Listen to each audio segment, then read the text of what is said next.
ಅಂದ್ರೆ ಹೆತ್ತು ಮಗಳನ್ನೇ ಸಾಯಿಸ್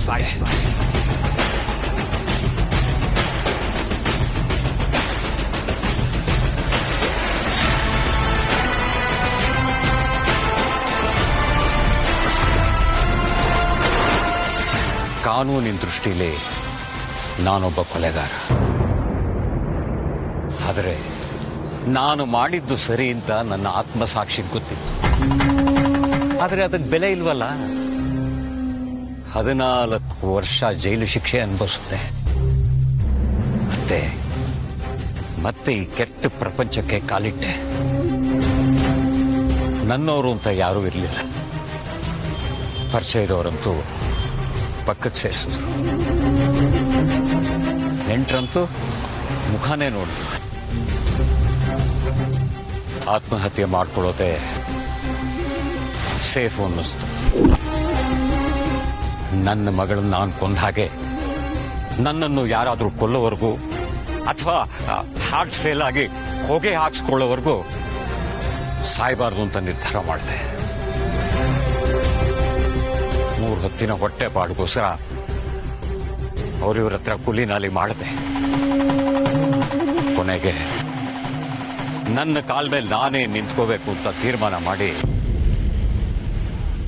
ಈ ಪೆಟ್ಟಿ ಅಂಗಡಿ ತೆಗೆದೆ. ನನ್ನ ಕತೆ ಕೇಳಿ ವ್ಯಥೆ ಆಯ್ತಾ? ಅಲ್ಲ, ನಿಮ್ಮ ಮಗಳನ್ನೇ ಕೊಲ್ಲೋದಕ್ಕೆ ನಿಮಗೆ ಮನ್ಸಾದ್ರೂ ಹೇಗೆ ಬಂತು? ನಂಬಿಕೆ.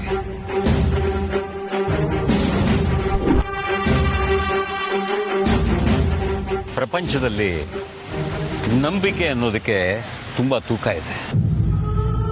ಅದನ್ನ ನನ್ನ ಮಗಳು ಹಾಳು ಮಾಡಿಬಿಟ್ರು. ಈ ನಂಬಿಕೆ ಜೊತೆ ಮನುಷ್ಯನ ಹಾಳು ಮಾಡೋದು ಆಸೆ. ನನ್ನ ಮಗಳ ಮೇಲೆ ಬೆಟ್ಟದಷ್ಟು ಆಸೆ ಇಟ್ಕೊಂಡಿದ್ದೆ. ಅವಳು ಏನ್ ಕೇಳಲಿ? ಚಾಕ್ಲೇಟ್ ಬೇಕು, ತಿಂಡಿ ಬೇಕು, ಪುಸ್ತಕ ಬೇಕು, ಸೈಕಲ್ ಬೇಕು, ಏನು ಕೇಳಿದ್ದನ್ನೆಲ್ಲ ಕೊಡಿಸ್ದೆ. ಯಾವುದಕ್ಕೂ ಇಲ್ಲ ಅನ್ಲಿಲ್ಲ. ಆದ್ರೆ ಅವಳು ಮಾತ್ರ ಅವನ ವಿಚಾರದಲ್ಲಿ ನನ್ನನ್ನು ಒಂದು ಮಾತು ಕೇಳಲು ಇಲ್ಲ.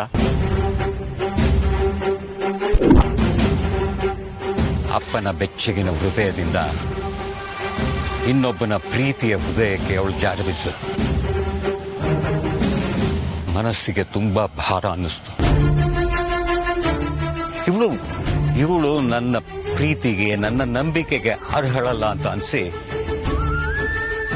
ಅವಳನ್ನ ಕೊಲ್ಲೋ ನಿರ್ಧಾರಕ್ಕೆ ಬಂದೆ.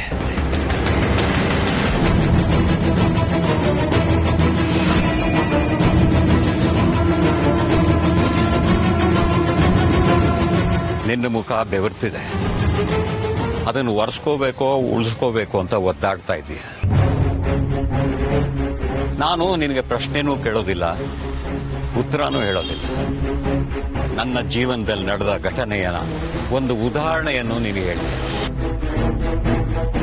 ಪೆನ್ನು ನಿಂದೆ, ಪೇಪರು ನಿಂದೆ, ಅದರಲ್ಲಿ ಏನ್ ಬೇಕಾದ್ರೂ ಗೀಚ್ಕೋ. ಈ ಜೀವನ ಅನ್ನೋದು ಸೂಪರ್. ಬೇರೆಯವರು ನಿನ್ನನ್ನ ಲೋಫರ್ ಅಂದ್ರೂ ಪರವಾಗಿಲ್ಲ, ನಿನ್ನ ಮನಸ್ಸಿಗೆ ಅನ್ಸಿದ್ದನ್ನ ನೀನು ಮಾಡು. ಅರ್ಥ ಆಯ್ತಾ? ನನಗೆ ಸ್ವಲ್ಪ ಕೆಲಸ ಐತೆ, ಬರ್ಲಾ?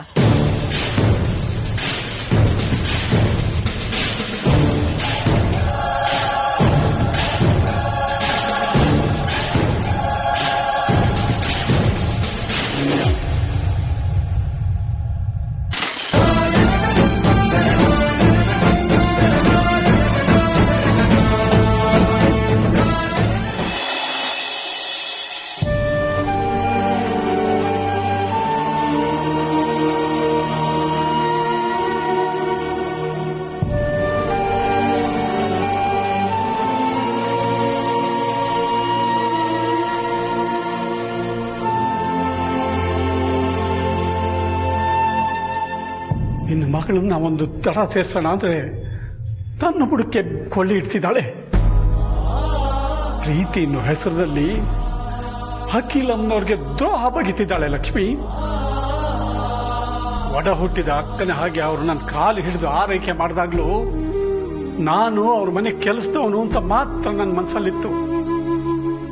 ನನ್ನ ಕೈಗೆ ದುಡ್ಡು ಕೊಟ್ಟು ದೊಡ್ಡ ಯಜಮಾನ್ರ ಮದುವೆನ ನೀನೇ ಮುಂದೆ ನಿಂತು ಮಾಡಬೇಕು ಅಂದಾಗ್ಲೂ ಕೂಡ ನನಗೆ ಜವಾಬ್ದಾರಿ ಅರಿವಿತ್ತು. ಆದ್ರೆ ಈ ಪಾರ್ವತಿಗೆ ಆ ಮನೆ ಕೆಲಸದವಳು ತಾನು ಅಷ್ಟಕ್ಕೆ ಮಾತ್ರ ಅರ್ಹಳು ಅಂತ ಯಾಕೆ ಅನ್ನಿಸ್ಲಿಲ್ಲ ಲಕ್ಷ್ಮಿ? ಅಖಿಲಮ್ಮ ನೋಡಿರೋ ಹುಡುಗಿ ಜೊತೆನೆ ದೊಡ್ಡ ಯಜಮಾನ್ರ ಮದುವೆ ಆಗ್ಬೇಕಾಗಿರೋದು ನ್ಯಾಯ. ಆದ್ರೆ ನಿನ್ನ ಮಗಳು ಅರಸನು ಕೋಟೆ ಸೊಸೆ ಆಗೋದ್ರಲ್ಲಿ ಗೆದ್ದೆ ಅಂತ ಬೀಗ್ತಿದ್ದಾಳಲ್ಲ, ಇದು ಅನ್ಯಾಯ ಅಲ್ವಾ? ಯಾವುದೋ ಶೂಟಿಂಗ್ದಲ್ಲಿ ಕಟ್ಟಿಸ್ಕೊಂಡಿದ್ದ ತಾಳಿನ ಇನ್ನೂ ಇಟ್ಕೊಂಡಿದ್ದಾಳೆ ಅಂದ್ರೆ ಅವಳು ಮನಸ್ಸಲ್ಲಿ ಗಂಡ ಹೆಂಡತಿ ಅನ್ನೋ ಭಾವ ಇರೋದು ನಿಜ ತಾನೆ. ಬರೀ ಪ್ರೇಮಿಗಳಾಗಿದ್ದಿದ್ರೆ ಅವಳ ಮನಸ್ಸನ್ನು ಬದಲಾಯಿಸಬಹುದಾಗಿತ್ತು. ಆದ್ರೆ ದೊಡ್ಡ ಯಜಮಾನ್ರನ್ನೇ ತನ್ನ ಗಂಡ ಅನ್ಕೊಂಡಿದ್ದಾಳೆ. ನಿನ್ನ ಮೇಲೆ ಅವತ್ತು ಆಣೆ ಮಾಡಿ ತಾಳಿ ತೆಗೆದಿಟ್ಟಿದ್ದೀನಿ ಅಂತ ಹೇಳಿದ್ರು ಇನ್ನೂ ಅವಳು ಕತ್ನಲ್ಲಿ ತಾಳಿನ ಉಳಿಸ್ಕೊಂಡಿದ್ದಾಳೆ. ಅಂದ್ರೆ ಅವಳು ತಾಳಿಗೆ ಎಷ್ಟು ಮಹತ್ವ ಕೊಟ್ಟಿದ್ದಾಳೆ ಅಂತ ನೀನೇ ಊಹೆ ಮಾಡು. ಇಲ್ಲ ಲಕ್ಷ್ಮಿ, ಇವಳು ಮನಸ್ಸಿಂದ ದೊಡ್ಡ ಯಜಮಾನರನ್ನು ತೆಗೆದು ಹಾಕೋಕ್ ಸಾಧ್ಯನೇ ಇಲ್ಲ. ಏನು ಮಾಡ್ಲಿ, ನಾನು ಏನು ಮಾಡ್ಲಿ? ಇವಳನ್ನು ಕೆಲ್ಸಕ್ಕೆ ಕಳ್ಸೋದು ಬೇಡ ಅನ್ಕೊಂಡ್ರೆ ದೊಡ್ಡ ಯಜಮಾನರು ಹೇಗೋ ನನ್ನ ಕೈ ಕಟ್ಟಿ ಹಾಕಿ ಕರ್ಕೊಂಡೋಗ್ತಾರೆ. ಈ ಅರಸನ ಕೋಟೆ ಸಹವಾಸವೇ ಬೇಡ ಅಂತ ಊರಿಗೆ ಕಳ್ಸೋಣ ಅಂದ್ರೆ ದೊಡ್ಡ ಯಜಮಾನರು ಬಿಡಲ್ಲ, ಅಲ್ಲಿಗೂ ಹೋಗ್ತಾರೆ. ಇವಳು ಈ ಪಾರ್ವತಿ ಅವಳ ಮನಸ್ಸನ್ನು ಅಷ್ಟು ಕೆಡಿಸಿದಾಳೆ. ಅವರಿಬ್ಬರ ಪ್ರೀತಿ ಇನ್ನೂ ಎಳೆಯದಾಗಿದ್ದಿದ್ರೆ ಚೂಟ್ ಹಾಕ್ಬಿಡ್ಬೋದಾಗಿತ್ತು. ಆದ್ರೆ ಬಲ್ತೋಗಿದೆ. ಹಾಗಂತ ನಾನು ಸುಮ್ಮನೆ ಕೈ ಕಟ್ಟಿ ಕೂತ್ರೆ ಅಖಿಲಮ್ಮನವ್ರಿಗೆ ದ್ರೋಹ ಮಾಡ್ದ ಹಾಗಾಗುತ್ತೆ. ಇದನ್ನ ಹೇಗಾದ್ರೂ ಮಾಡಿ ಹೊಸಕ್ ಹಾಕ್ಲೇಬೇಕು. ಇದರಿಂದ ಅರಸನ ಕೋಟೆ ಮನೆತನಕ್ಕೆ ಒಳ್ಳೇದಾಗತ್ತೆ. ಈಗ ನಾನು ತಗೊಳ್ಳೋ ಒಂದು ನಿರ್ಧಾರದಿಂದ ಅಖಿಲಮ್ಮನವ್ರಿಗೆ ಬರೋ ಹೆಸರಿನ ಕಳಂಕ ತಪ್ಪುತ್ತೆ.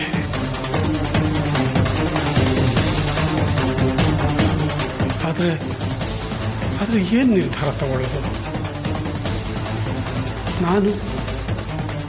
ನಾನೇ ಪಾರ್ವತಿಯಿಂದ ದೂರ ಆದ್ರೆ, ನಾನು ದೂರ ಆದ್ರೂ ಇವಳು ದೊಡ್ಡ ಯಜಮಾನ್ರಿಗೆ ಬಿಡಲ್ಲ. ಅದಕ್ಕೆ ನನ್ನಿಂದಲೇ ಅವಳು ದೂರ ಮಾಡ್ಬಿಟ್ರೆ ಆಗ ದೊಡ್ಡ ಯಜಮಾನ್ರಿಗೂ ಇವಳು ಸಿಗೋದಿಲ್ಲ. ಅದೇ ಸರಿ. ಭವಿಷ್ಯವನ್ನು ಹಾಳು ಮಾಡಿಕೊಂಡ ಮಗಳು, ಅಮ್ಮೋರ ನಂಬಿಕೆಗೆ ದ್ರೋಹ ಮಾಡಿದ ಕೆಲಸದವಳಿಗೆ ಸರಿಯಾದ ಶಿಕ್ಷೆ ಆಗಲೇಬೇಕು.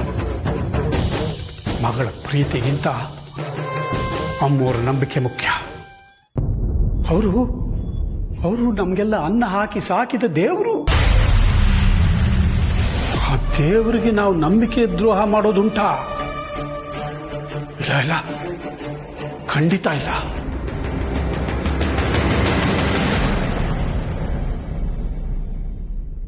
ಆ ದೇವರು ಶಿಕ್ಷೆ ಕೊಡೋದಕ್ಕಿಂತಲೂ ನಾನೇ ಶಿಕ್ಷೆ ಕೊಡ್ತೀನಿ.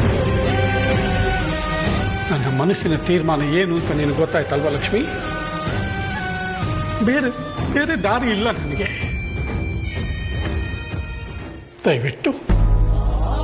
ದಯವಿಟ್ಟು ನನ್ನ ಕ್ಷಮಿಸ್ಬಿಡೆ ತಾಯಿ.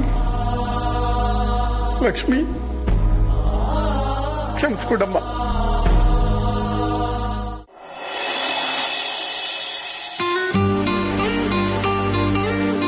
ಯಜಮಾನ್ರೆ, ಇದನ್ನ ನನಗೆ ಯಾಕೆ ಕೊಡ್ತಾ ಇದ್ದೀರಾ? ನನ್ನ ಮನಸ್ಸಿಗೆ ಹತ್ತಿರವಾದ ವ್ಯಕ್ತಿಯ ಹುಟ್ಟಿದ ದಿನ ಇವತ್ತು. Wish you happy birthday Parvati.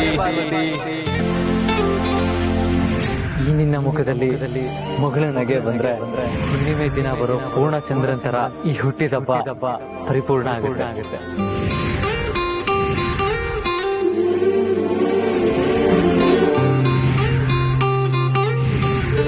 ಎಷ್ಟು ಬೇಗ 1 ವರ್ಷ ಆಯ್ತು ಅಲ್ವಾ? ಟೈಮ್ ಹೋಗೋದೇ ಗೊತ್ತಾಗಲ್ಲ. ನೀನ್ ನಮ್ಮ ಮನೆಗೆ ಬಂದಾಗ ಹೇಗಿದ್ದೆ? ನಿನ್ ಕಣ್ಣು ನೋಡಿ ಇಷ್ಟಪಡ್ತೀನಿ. ಆಮೇಲೆ ನನಗೆ ಗೊತ್ತಾಗ್ದಾಗೆ ನಿನ್ ಕುತ್ತಿಗೆ ತಾಳಿ ಕಟ್ತೀನಿ. ನೀನ್ ಅದನ್ನ ನಿಜ ಮದ್ವೆ ಅನ್ಕೊಂಡು ನನ್ ಕ್ಷೇಮಕ್ಕೋಸ್ಕರ ಆ ತಾಳಿನ ಕುತ್ತಿಗೆಲೆ ಉಳಿಸ್ಕೋತೀಯ. ಆಮೇಲೆ ನೀನೇ ನನ್ನ ಕಣ್ಣಿನ ಹುಡುಗಿ ಅಂತ ನನಗೆ ಗೊತ್ತಾಗುತ್ತೆ. ಆಮೇಲೆ ನಾನು ನಿನ್ನ ತುಂಬಾ ಲವ್ ಮಾಡಕ್ ಶುರು ಮಾಡ್ತೀನಿ. ಪಾಪ ಎಷ್ಟೆಲ್ಲ ಜರ್ನಿ ಅಲ್ವಾ? ಇದೆಲ್ಲ ದೇವ್ರಾಟ ಅಂತ ಅನ್ಸುತ್ತೆ. ಅಂತೂ ನೀನು ನನಗೆ ಸಿಕ್ಕಿದ್ದು ನನ್ನ ಪುಣ್ಯ ಪಾರು.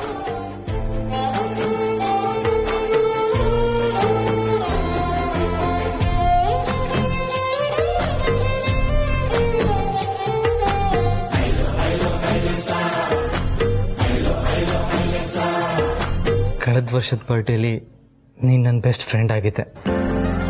ನಾವೆಲ್ಲರೂ ಸೇರಿ ಸರ್ಪ್ರೈಸ್ ಬರ್ಡೇ ಸೆಲೆಬ್ರೇಷನ್ ಮಾಡಿದ್ವಿ. ಆದರೆ ಈ ಸಲ ನೀನು ನನ್ನ ಹೆಂಡತಿ ಆಗಿದ್ಯಾ. ಸಖತ್ತಾಗಿ ಪ್ಲ್ಯಾನ್ ಮಾಡೋ ಆಸೆ ಏನೋ ಇದೆ. ಆದರೆ ಅಮ್ಮಂಗೆ ನಮ್ಮ ವಿಷಯದಲ್ಲಿ ಕೆಲವು ಘಟನೆಗಳು ಗೊತ್ತಾಗಿ ಅವ್ರು ನಿನ್ನ ಜೊತೆ ಸರಿಯಾಗಿ ಮಾತಾಡ್ತಾ ಇಲ್ಲ. ನಿನ್ನ ಮನೆಯಿಂದ ಆಚೆ ಕರೆಸ್ಕೊಳ್ಳೋಣ ಅಂದರೆ ಸಾರ್ತಿನೂ ಯಾಕೋ ಒಂಥರ ಬಿಹೇವ್ ಮಾಡ್ತಾ ಇದ್ದಾರೆ. ಅದು ಅಲ್ಲದೆ ನಿನ್ನ ಮೇಲೆ ಹೆಚ್ಚಿನ ಗಮನ ಇಟ್ಟಿದ್ದಾರೆ. ಅದಕ್ಕೆ ಈ ಸಲ ಬರ್ಡೇ ಸೆಲೆಬ್ರೇಷನ್ ಮಾಡೋದು ಬೇಡ. ಸಾರಿ ಪಾರು. ಆದರೆ ನಾಳೆ ನನ್ನ ಕಡೆಯಿಂದ ನಿನಗೆ ಸರ್ಪ್ರೈಸ್ ಗಿಫ್ಟ್ ಅಂತೂ ಇರುತ್ತೆ. ಕೋಪ ಇಲ್ಲ ತಾನೆ? ಪಾರು, ನೀನು ಮನೆಗೆ ಹೋಗುವಾಗ ನನಗೊಂದು ಮಾತು ಹೇಳದೆ ಹೋಗಿದ್ಯಾ. ಹೋಗು, ನಾನು ನಿನ್ನ ಜೊತೆ ಮಾತಾಡೋದು.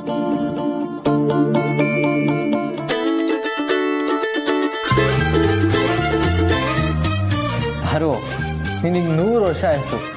ನಿನ್ನ ಬಗ್ಗೆನೇ ಯೋಚನೆ ಮಾಡ್ತಾ ಇದ್ದೆ. ಬೇಕಾದ್ರೆ ನಂದು ಒಂದು 10 ವರ್ಷ ಆಯಸ್ಸನ್ನ ನಿನ್ಗೆ ಗಿಫ್ಟ್ ಆಗಿ ಕೊಡ್ತೀನಿ, ತಗೋ. ಯಾಕೆ ದೊಡ್ಡ ಯಜಮಾನ್ರೆ, ನಿಮ್ಮ ಆಯುಷ್ಯನ ಪಾರ್ವತಿ ಕೊಡ್ತೀರಾ?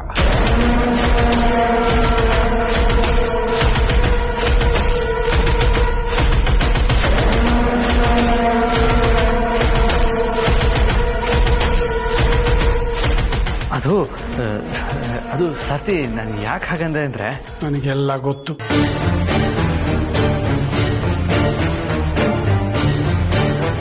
ನಿಮ್ಗೆ ಎಲ್ಲ ಗೊತ್ತಾಯ್ತಾ? ಹೌದು, ಪಾರು ನಿಮ್ಮ ಹೃದಯಕ್ಕೆ ಎಷ್ಟು ಹತ್ತಿರವಾದವಳು. ಅದಕ್ಕೆ ತಾನೇ ಹೀಗೆ ಹೇಳ್ತಿದ್ದೀರಾ. ಅಂದ್ರೆ ನಿಮ್ಗೆ ಒಳ್ಳೆ ಫ್ರೆಂಡ್ ಅಲ್ವಾ ಅಂದೆ. ಹೌದು ಸಾರ್ಥಿ. ಈಗ ನಾನು ಫೋನ್ ಮಾಡಿದ ಉದ್ದೇಶ ಏನಪ್ಪಾ ಅಂದ್ರೆ, ಹೇಳಿ ಸಾರ್ಥಿ. ನಾನು ನಿಮ್ಗೊಂದು ಸರ್ಪ್ರೈಸ್ ಕೊಡಬೇಕು ಅನ್ಕೊಂಡಿದ್ದೀನಿ. ಸರ್ಪ್ರೈಸಾ? ಏನದು? ನಮ್ಮ ಮನೆಗೆ ಬಂದು ಊಟ ಮಾಡ್ಕೊಂಡು ಹೋಗ್ತೀರಾ? ನಾನಾ? ಹೌದು ದೊಡ್ಡ ಯಜಮಾನ್ರೆ, ಇವತ್ತು ನಾನೇ ನನ್ನ ಕೈಯಾರ ಅಡುಗೆ ಮಾಡಿದ್ದೀನಿ. ನನ್ನ ಕೈಯಾರನೇ ನಿಮಗೆ ಬಡಿಸ್ಬೇಕು ಅಂತ ಆಸೆ. ದಯವಿಟ್ಟು ಬಂದು ಊಟ ಮಾಡ್ಕೊಂಡು ಹೋಗ್ತೀರಾ? ಅಯ್ಯೋ, ನೀವು ಕರಿಯೋದು ಹೆಚ್ಚಾ, ನಾನು ಬರೋದು ಹೆಚ್ಚಾ ಸಾರ್ಥಿ? ಸರಿ ದೊಡ್ಡ ಯಜಮಾನ್ರೆ, ಬೇಗ ಬನ್ನಿ, ಕಾಯ್ತಿರ್ತೀನಿ. ಸರಿ ಸಾರ್ಥಿ.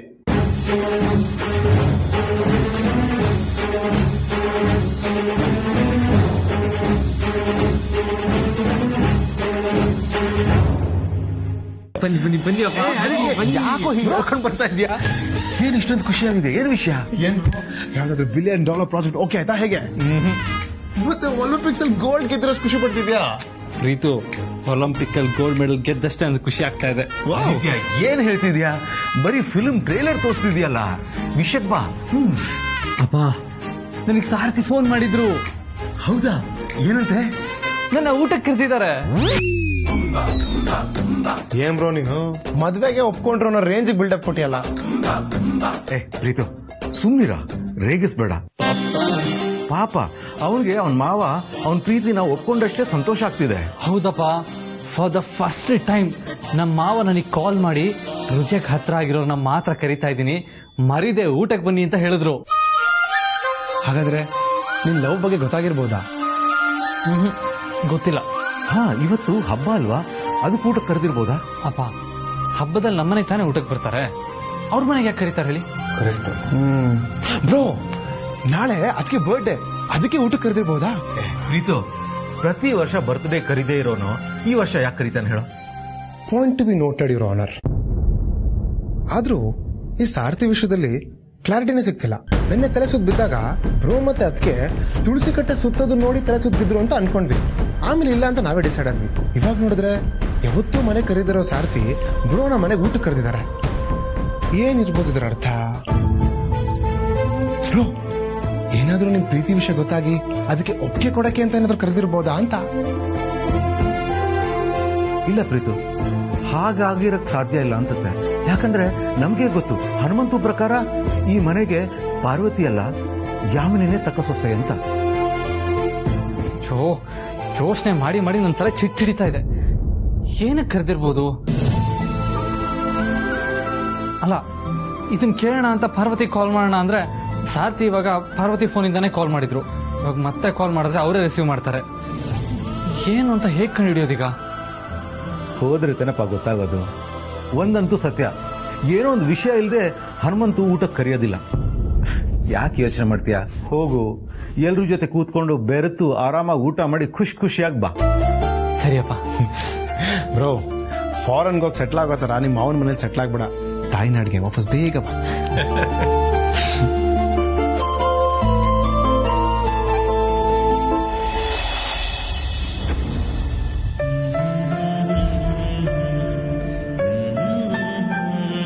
ಅಪ್ಪ, ಏನ್ ಮಾಡ್ತಿದ್ಯಾ?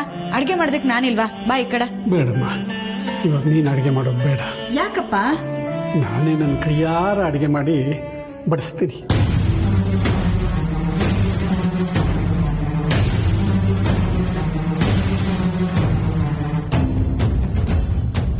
ನೀನು ಆರಾಮಾಗಿ ಕೂತ್ಕೋ. ಇವತ್ತು ಹಬ್ಬದ ಅಡಿಗೆ ಮಾಡ್ತೀನಿ, ಹಾಗೆ ಶಾವಿಗೆ ಪಾಯಸನೂ ಮಾಡ್ತೀನಿ.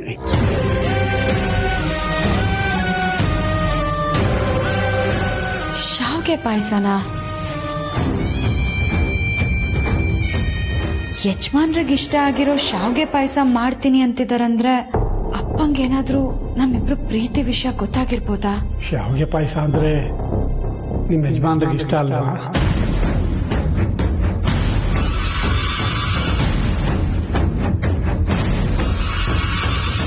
ದೊಡ್ಡ ಯಜಮಾನ್ರಿಗಮ್ಮ, ಅದಕ್ಕೆ ಅವ್ರಿಗೋಸ್ಕರನೇ ಮಾಡ್ತಾ ಇದ್ದೀನಿ. ಅವ್ರಿಗೋಸ್ಕರನಾ?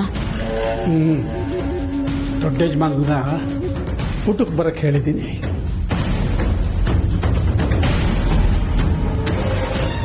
ಹೌದಪ್ಪ? ಹೃದಯಕ್ಕೆ ಹತ್ತಿರವಾದವರು ಮಾತ್ರ ಈ ಉಪಚಾರ. ದೊಡ್ಡ ಯಜಮಾನ್ರು ಎಲ್ಲರೂ ಹೃದಯಕ್ಕೂ ಹತ್ತಿರ ಆದವರಲ್ವಾ? ಅದರಲ್ಲೂ ನಾವು ಹೋದ್ರೆ ಸ್ವಲ್ಪ ಜಾಸ್ತಿನೇ ಪ್ರೀತಿ ಮಮತೆ. ಅದಕ್ಕೆ ಅವನ್ನ ಊಟಕ್ಕೆ ಕರೆದಿದ್ದೀನಿ.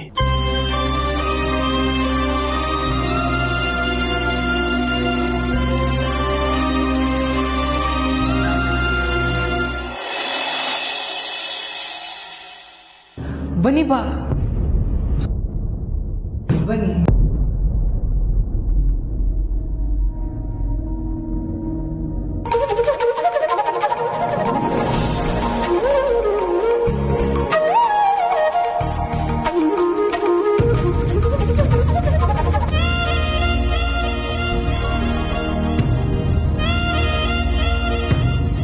ಬನ್ನಿ ದೊಡ್ಡ ಯಜಮಾನ್ರೆ, ಈಗ ಅಡಿ ಚಾಪೆ ಹಾಕೋ. ಸರಿ ಬರು, ಬಾಮ್ಮ, ಅಡಿಗೆ ಎಲ್ಲ ತಂದ್ಬಿಡೋಣ.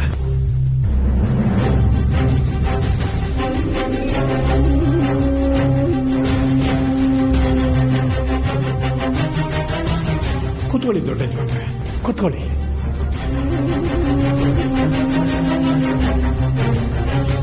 ಬಾರು, ನೀನು ಕೂತ್ಕೊಳ್ಳಮ್ಮ. ಇವತ್ತು ನನ್ನ ಕೈಯಾರ ಅಡಿಗೆ ಮಾಡಿದ್ದೀನಿ, ನಾನೇ ನನ್ನ ಕೈಯಾರ ಬಡಿಸ್ತೀನಿ. ಕೂತ್ಕೊ.